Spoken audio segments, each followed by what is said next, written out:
Hello ladies and gentlemen, I'd say good day to you, but it is not a good day indeed. As a matter of fact, a dark day and deep, sad, morrowful sort of mood has gripped the entire nation. I'd actually put you on some Scottish music as a funeral music, and I actually might do that because today, on this sad day, the 3rd of April, our laptop has given out his life and died.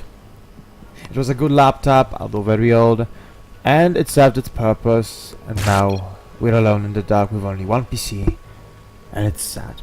Anyway, winter has decided to stay. We have no spring, no laptop, no money, no bank account, and we're so poor and broke we can't even pay attention.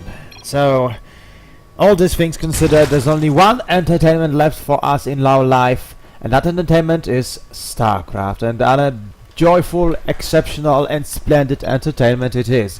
Today we're going to present you a game of two of Acer's finest.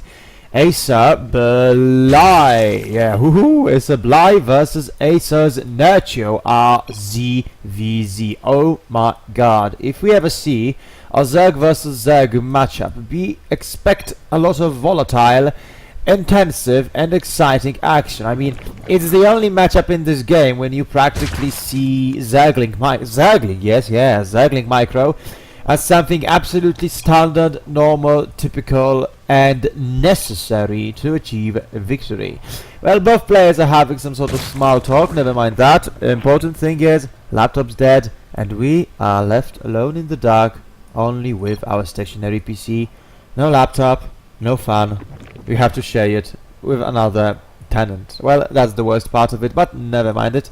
Let's move to the game and let's hope this is going to be an enjoyable, funny, exciting one that will let us forget about all the sad transgressions and problems that we face in our ordinary life. Yes, that's Starcraft, that's entertainment, and let's move with the show. So Nerchio and Bly have thus far started in a pretty similar fashion. They are both going head to head, toe to toe, with exactly perfectly similar builds. Oh, Warhounds, yeah, it's a Prima Aprilis joke from Blizzard's April's Fools. We've got what? We've got Warhound workers. I mean, those are some goddamn traitors when it comes to Terran race. I mean, they serve as drones, excuse me, to the Zerg. I mean, Zerg and Warhounds as their drones. Now that's pretty much disgusting and terrifying. Okay, we can see spawning pools in safe positions. This serves most as a sort of a blockade against potential Baneling approaches. And we don't like to see Banelings. Queen is already moving. You can see players still discussing Protoss being imbalanced. Of course not. Protoss are perfectly balanced. You just suck. Which is audacious to say the best, and absolutely rude and downright unfair to say the worst when it comes to me, a newbie, a player without any skill, commentating on pros, dictating and talking about professional level of competition. Yeah, well, there's zero manners, there's absolutely 300% hubris, and we can see Warhounds going for those minerals like they mean it. They actually want to dig it, they dig in, they enjoy doing what they do best, which in that case, instead of making the game completely imbalanced and broken for Terrans when it comes to especially to PvT matchup, they just mine. Oh yeah, you can't right click on the rocks anymore. You just have to manually press attack unit, please attack, and well, attack. As we can see, both players doing pretty similar builds for the time being, which means that this game is going to escalate and combust into a ridiculous fest of micro impressive skill performance in just a matter of minutes. I mean, look at it, when you go Baneling Nest, of all the units, when you go Baneling and your opponent does Banelings and Zerglings and you have exactly same units, it can only mean one thing, ladies and gentlemen, and that's micro intensive. That's insane. Oh, you can see a first appearance of Bly's Zerglings, and they are already sieging. They took the advantage, they took the initiative, they took the upper hand, and they are already attacking some Warhounds, and Warhounds are starting to fall. Well, tough luck, traitors shouldn't have joined the Z swarm. Never mind that though, Banelings are here and we can see landmines already walking in, and pooh, did you see that? Oh my god, those Zerglings fly like a boss. They mean it. Oh, another beautiful execution. That was actually very wasteful when it comes to resources. One Baneling for one Zergling, and so far Bly has lost far more than Nerchio. Nerchio is keeping it cool, keeping it safe, and keeping it decent. Well, on the other hand, maybe Bly has lost more resources than Nerchio, but he's also mining more resources than, well, you guessed it, than Nerchio. In that case, it's not exactly a comfortable and preferable situation for Nerchio. He would like to break that container. At the moment, he of course can assume, and that's a rather safe and effective assumption, that his enemy is going Banelings, just as I do. So, those overlords aren't inside the base. They are afraid of the Queen. Nerchio knows that Bly is going for the first base, and if he doesn't want to stay behind, well, there's a similar decision. That's a definition of mirror. Look at those timings. Spire being done in only 20 seconds difference. It's not a lot. It might of course mean a lot, but not in that case. It is perfectly normal, sound and reasonable. Oh, and that Bailey wants to make some friends, but I think he's not exactly the cool kid in town. He is not liked by others. Oh no, unfortunately not. He would like, he's still alive, he's still crawling, but no, alas.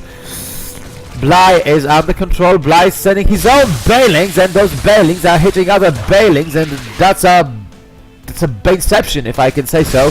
And we have an exchange of detonations. Some Zerglings have died for Bly, and he is put out of the business and retreating. The moment that happened, he knows that he is at a disadvantage, and his unit count shows that as well. 8 Zerglings versus 17, and we have Mutalisks on our way. Now Nerchio thinks that he might actually try to take some initiative and attack the enemy with the use of Mutalisks, especially that he has shown his hand. The Mutalisks are on the field. Bly knows that. Bly's got his own little pack of flyers, and they are somewhere around here. Yes, exactly.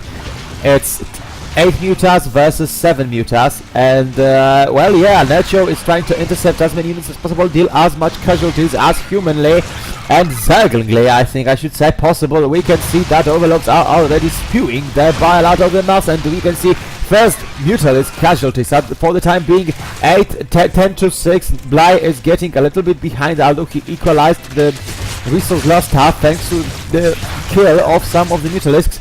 He had the first shot advantage, and that has related to being able to kill at least one Mutalisk before he fired, so it equalized the enemy's attack and caused Bly to go ahead in that short, albeit extremely impressive and enjoyable exchange. Now, Bly is thinking about the future. He is already working on those racks, and those racks have been worked on. Now, this one also should be destroyed. That rock tower would secure him this base in a pretty much comfortable and safe position. No creep tumors as of yet when it comes to Bly. Nerchio isn't also isn't that rather unpleasant, oh my god, excuse me, unpleasant spot, because all the energy he uses is popped into injecting lava, and you need those lava to keep you in a ZvZ game, because ZvZ game, the definition of a mirror, is volatile, is explosive, is dynamic, is chaos. 1, 2, 3, 4, 5, 6, 7, 8, 10, 12, 14. Why am I doing that? I can see it here. 2 more are added, and we have a fight. Now, this time Bly didn't have the opportunity to do the first shot, so Nerchio's Mutalisks immediately won that exchange, and it has forced Bly to retreat, lick his wounds, and think about what next. I am minimally, but I am behind, and that's the most important thing to say. Flyer attack started from Nerchio already. With the moment that thing finishes, I think Nerchio is going to go on the offensive. He's going to feel the wind in his sails, go out, attack, enjoy his day, and perhaps score a kill. Let's hope that is going to come on. Oh, poor Zergling. Now that wasn't a good fate. That was no fun at all. And again, Mutalisk exchange. They are going to meet each other. Oh, that could have been a nice shot from Nerchio, but he did not want to risk this confrontation. That's a lot of Mutalisks for both players. Apparently, Mutaling is ever traditional, ever standard, and ever popular in this matchup. Well, 3 Zerglings are dying like no problem, like no biggie. There's so many of us. We like fly around. We hang with the dudes. We just show up, attack, kill, and Shazam! Enemies is dead. 25 Mutalisks in this huge group. Well, 29 for additional are being added, and well, they are. Oh, here they are. There they are. Here they are. There they fly, and now Nerchio is going on the offensive. Yes, the timing is right. He has +1 on Mutalisks. +1, and Bly, unfortunately, for said person is only 1-0. That will be volatile. That will be brutal. That will mean, damn dude, I gotta retreat, I gotta wait for timing, and unfortunately we have a huge battle. I've got no idea what the hell is going on here. We have Mutalisks flying and shooting at each other, making dodges, aerial commands, tricks and moves, and we can see that Nerchio is in fact winning this brutal, devastating and deciding confrontation between two Mutalisk swarms, when apparently +1 has made the deal, has shown you that Mutalisks versus Mutalisks can win when of course upgrades are being considered. Now that hatchery has been taken out, and it means that Nerchio is on a roll. He has taken one hatchery and another one is immediately attacked. Is Bly going to put on only 2 bases? If that's the case, well, I can't see how he's going to get back into a game of a mirror between two Zerg players. Two Zerg players that don't budge an inch, that force you into absolute max and top performance. And everything matters. Every single lava is important. Look, 4,000 resources already lost. Now Bly was 1-1 with upgrades, but he knew that Nerchio won this game through timing and through proper use of an opportunity window when he had +1 damage on air units, and Bly, unfortunately for him, did not. And with that positive accent, we end this commentary, because that's not over for today. Not after laptop dying. We need some more distraction, some more entertainment.